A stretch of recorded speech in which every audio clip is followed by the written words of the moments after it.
욥기 13장 13절로 22절까지 저와 여러분들이 교독합니다. 너희는 잠잠하고 나를 버려두어 말하게 하라. 무슨 일이 닥치든지 내가 당하리라. 내가 어찌하여 내 살을 내 이로 물고 내 생명을 내 손에 두겠느냐.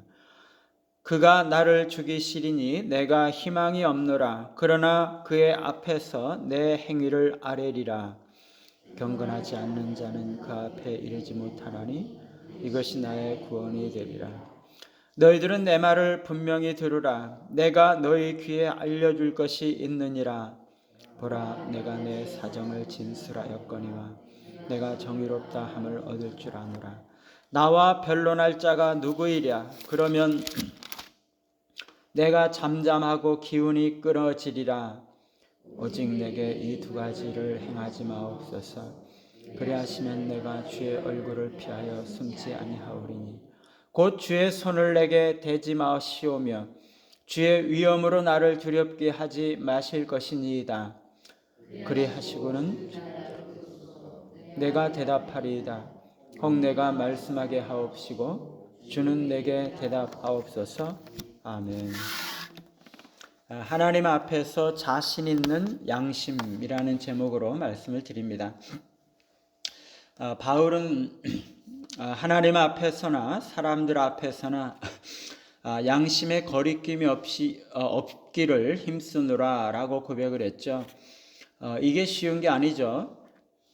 그러나 이것이 참으로 성결한 자의 태도요, 참된 신앙의 표지라고 할 것입니다. 우리는 대개 신자라고 해도 사람들 앞에서 부끄러운 생각과 행동들을 많이 하고 하나님 앞에서는 더욱이 의롭지 못한, 떳떳하지 못한 생각과 언어와 행실을 많이 하면서 살아갈 것입니다. 우리는 바울의 고백처럼 하나님 앞에서나 사람들 앞에서나 참으로 양심에 거리낌이 없도록 정직하고 순결하고 거룩한 삶을 살도록 힘써야 하는 거죠. 우리가 젊었을 때에는 그래도 좀 더 순수했기 때문에 하나님과 사람들 앞에서 거룩한 삶을 살려고 하고 정말 깨끗한 양심을 가지고 살려고 하지만 나이가 들어가면서 조금씩 타협하다 보면 깨끗한 양심과 거룩한 삶에 대한 예민한 감각들을 잃어버리고 그저 다른 사람들이 생각하는 만큼만, 사람들이 받아주고 넘어가는 만큼만 가려고 하는 경향이 있을 수 있습니다.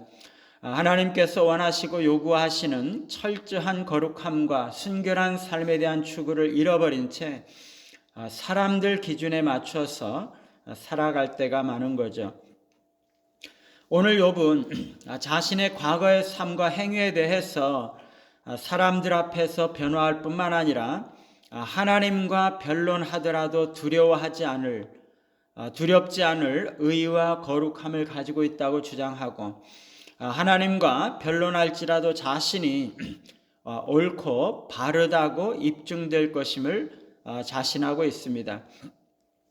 우리는 물론 욥이 절대적인 의미에 있어서의 거룩함을 말하는 것은 아니라는 것을 알고 있습니다. 이것을 고려한다면 욥이 이와 같은 자신감을 가진 것에 대해서 거짓된 자신감이라거나 아니면 위선이라고 생각할 수가 없는 거죠. 그러면서 욥이 그렇게 하나님 앞에서까지라도 자신감을 가질 수 있는 삶을 살았다는 것, 그런 신앙을 가졌다는 것에 대해서 참으로 존경스러운 마음으로 바라보면서 우리의 귀감을 삼을 필요가 있습니다. 오늘 말씀의 첫 번째는 욥의 담대한 선언인데요. 욥은 친구들에게 그들의 말을 멈추고 자신이 말할 기회를 가질 수 있도록 허용해 달라고 요청을 하고 있습니다. 그러면서 무슨 일이 닥치든지 내가 당하리라 라고 말합니다. 이것은 자신이 하는 말에 대한 자신감을 표현하는 것인데요. 자신의 말에 대해서 어떤 결과가 나올지라도 그것을 기꺼이 직면할 준비가 되었다는 거죠.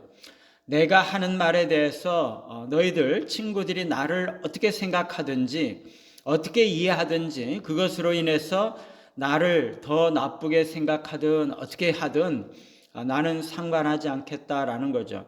욥은 그만큼 자신의 과거의 언어와 행실에 그리고 삶에 정직하고 진실하다는 것에 대해서 인식을 하고 있다는 거죠.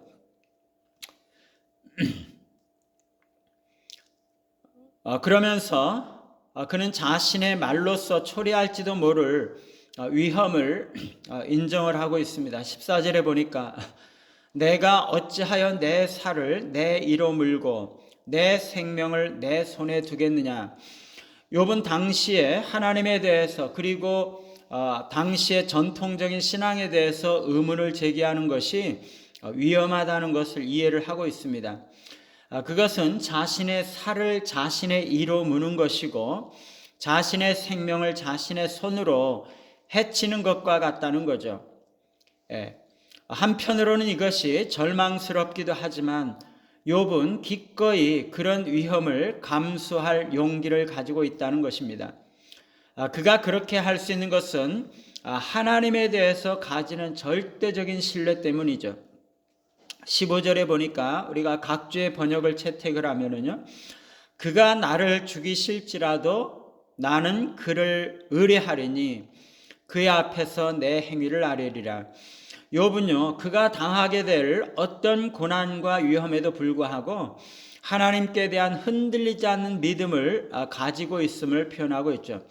하나님께서 설령 그를 죽이실지라도 하나님께 소망을 두겠다는 거죠. 그러면서 그는 하나님 앞에서 자신의 결백과 의를 변호하기 위해서 하나님께 말씀드릴 것을 결심하고 있습니다. 자신의 성실성에 대해서 강하게 확신하고 있을 뿐만 아니라 하나님께 대한 전적인 신뢰를 가지고 있다는 거죠. 그렇기 때문에 어떤 위험을 감수하고라도 자신의 말을 하겠다고 말하고 있는 것입니다. 두 번째로 욥은 16절로 19절에서 자신이 옳다 인정받을 것에 대한 확신을 가지고 있습니다. 욥은 아까 말했던 것, 즉 하나님께 말씀드리는 일이 자신에게 구원이 될 것이라고 말합니다. 자신이 의롭다고 입증이 될 것이라고 생각하는 거죠. 왜냐하면 경건하지 않은 자는 하나님께 나아가지 못하기 때문인 거죠. 욥은 자신의 상황을 하나님께 기꺼이 제시하려고 하고 있는데 이것은 그만큼 자신이 의롭고 또 옳다 인정받을 확신이 있기 때문인 거죠. 그러므로 그는 친구들에게 자신의 주장을 깊이 들어보라고 촉구하고 있습니다. 왜냐하면 18절에 자신이 옳다 인정받고 정의롭다고 인정받을 것을 알고 있기 때문이죠. 그러면서 욥은 어느 누구라도 자신과 변론에서 자신이 틀렸다는 것을 증명해 보라고 도전합니다. 누군가가 합법적으로 자신의 잘못을 고발할 수 있다면 그는 그 결과 자신의 죽음까지라도 기꺼이 받아들이겠다고 말하고 있습니다. 세 번째로 욥은 하나님께 직접 호소할 것을 작정하고 있죠.